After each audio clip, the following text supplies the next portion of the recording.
Good morning girls. अब हम question number 20 करेंगे।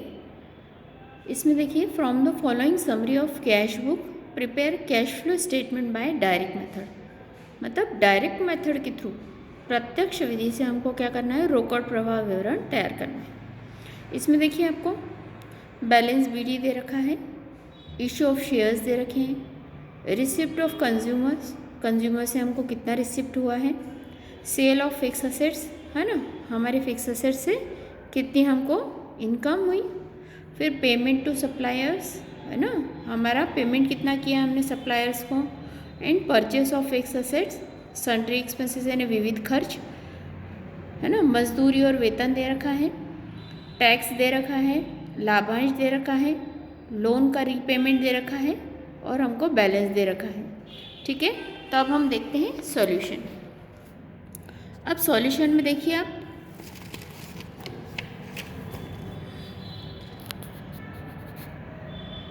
सबसे पहले हम इसको पूरा बना लेंगे। कैश फ्लो स्टेटमेंट हमने ऊपर लिख दिया है डायरेक्ट मेथड। ठीक है, अब हम लिखेंगे cash flow from operating activities. अब ऑपरेटिंग एक्टिविटीज़ से हमारे पास क्या क्या आया, देखिए, cash receipt from customer, customer से 2,80,000 मिले। हमने कैश पेमेंट किया सप्लायर्स को 2 लाख रुपए का, और कैश पेड किया एम्प्लॉयज़ को 10,000।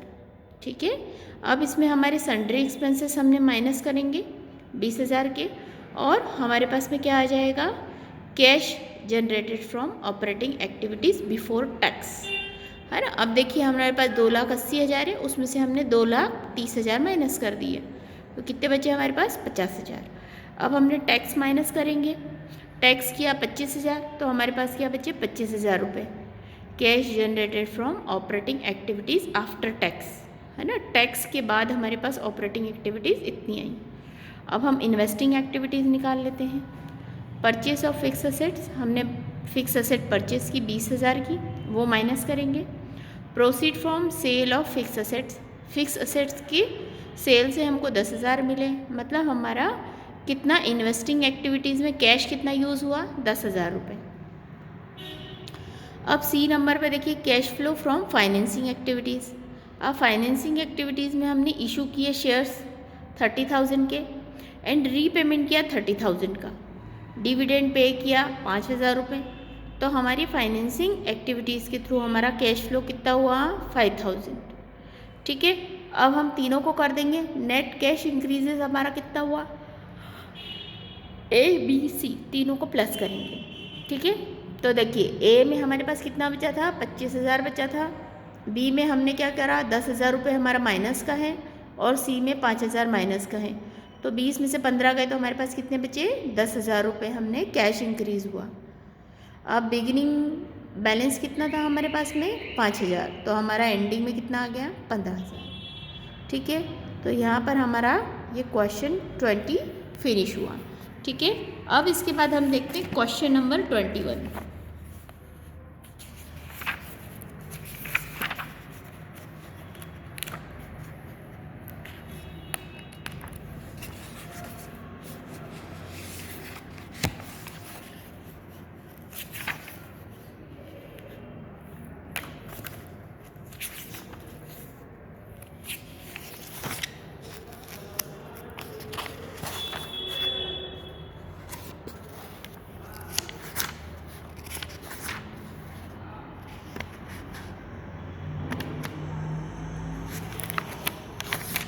जी, क्वेश्चन नंबर 21। ठीक है, क्वेश्चन नंबर 21 में देखिए, सेम वही का वही क्वेश्चन है। इसमें हमको रोकड़ प्रवाह विवरण बनाना है, तो ये आपको होमवर्क में है। और इसके बाद में क्वेश्चन नंबर 22 भी सेम एज इट इज़ है, जो पुराने क्वेश्चन हम कर चुके हैं, तो ये भी आपको होमवर्क में करना है। देन क्वेश्चन नंबर 23, ये भी सेम पुराने क्वेश्चन की तरह है, तो आपको ये भी होमवर्क में करना है। अब हम बात करेंगे क्वेश्चन नंबर 24। क्वेश्चन नंबर 24 थोड़ा सा डिफरेंट है, इसलिए वो मैं आपको बता देती हूँ। ठीक है, कोलंबिया लिमिटेड की सूचनाएं हमको मिली। इसमें मशीनरी है उनकी, 1/18 को कितनी थी, 3 लाख थी, और 1/4/2019 को 3,60,000 हो गई। एक्यूमुलेटेड डेप्रिसिएशन दिया हुआ है और वर्ष के दौरान जिसकी लागत 1,50,000 रुपये थी, मतलब उसकी कॉस्ट कितनी थी 1,50,000 मशीन की। एंड एक्यूमुलेटेड डेप्रिसिएशन 90,000 था, वॉज सोल्ड 78,000, मतलब 90,000 रुपये उनका डेप्रिसिएशन हुआ था एक्यूमुलेटेड, मतलब डेप्रिसिएशन इतना आया और 78,000 रुपीज़ में हमने उसको बेच दी। ठीक है, तो इसमें हमको क्या निकालना है, calculate cash flow from investing activities on the basis of above information. सारी इसके आधार पर, इन्फॉर्मेशन के आधार पर हमको क्या करना है, ये कैश फ्लो स्टेटमेंट बनाना है। ठीक है, कैश फ्लो इन्वेस्टमेंट कैसे बनाएंगे हम, कैश इनफ्लो। अब हमने मशीनरी बेची तो कितने आए, 78,000 आए, और कैश आउटफ्लो कितना हुआ, purchase of new machinery. New machinery हमने कितने की खरीदी है, वो हम निकाल लेंगे वर्किंग नोट के थ्रू। ठीक है, अब हम वर्किंग नोट बनाते हैं। ये देखिए हमारे पास बैलेंस बीडी कितना था, 3 लाख रुपए था। हमने सेल किया मशीनरी 78,000 में, एक्यूमुलेटेड डेप्रिसिएशन 90,000 था, और सीडी कितना बचा हमारे पास, 3,60,000 रुपये। ठीक है, और हमारा प्रॉफिट कितना हुआ सेल करने पर मशीनरी के 18,000 रुपये। तो ये हमारा बैलेंसिंग फिगर जो है, ठीक है, इनसे इसको माइनस करने के बाद में ये कितना बचा हमारा, 2,10,000 रुपये। तो ये क्या हो गया हमारा, ये हमारी मशीनरी परचेस की प्राइस आ गई, प्राइस ऑफ मशीनरी।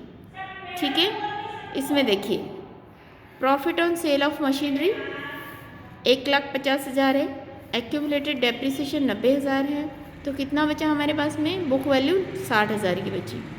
तो अगर 78,000 हमारे सेलिंग प्राइस है और उसमें से 16,000 हमने माइनस की थी, हमारा प्रॉफिट कैसे आया, 18,000। ये एक्यूमुलेटेड डेप्रिसिएशन है, मशीनरी 90,000 है। ठीक है, 1,50,000 रुपये हमारे पास बैलेंस था, और डेप्रिसिएशन के हमारे 30,000 आ गए। ठीक है, तो ये क्वेश्चन नंबर 24 आपका फिनिश हुआ। ठीक है, क्वेश्चन नंबर 24 फिनिश हुआ। अब क्वेश्चन नंबर 25 देखिए। क्वेश्चन नंबर 25 में देखिए लॉन्ग टर्म लोन्स दे रखे हैं आपको। ठीक है, 3 लाख और 3,75,000 एंड में, और पुनर्भुगतान ऋण का इतना दे रखा है। ठीक है, तो अब हम क्वेश्चन करते हैं इसको।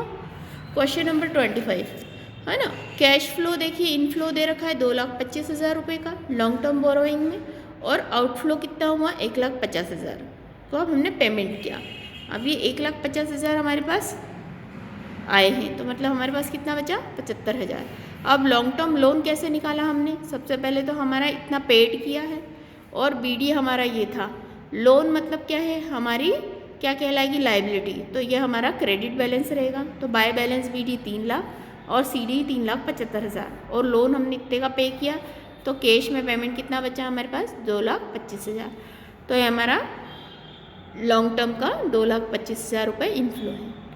तो ये हमारा चैप्टर अब फिनिश हो गया है, हमारा कोर्स कंप्लीटेड है। तो thank you girls and all the best for your examinations.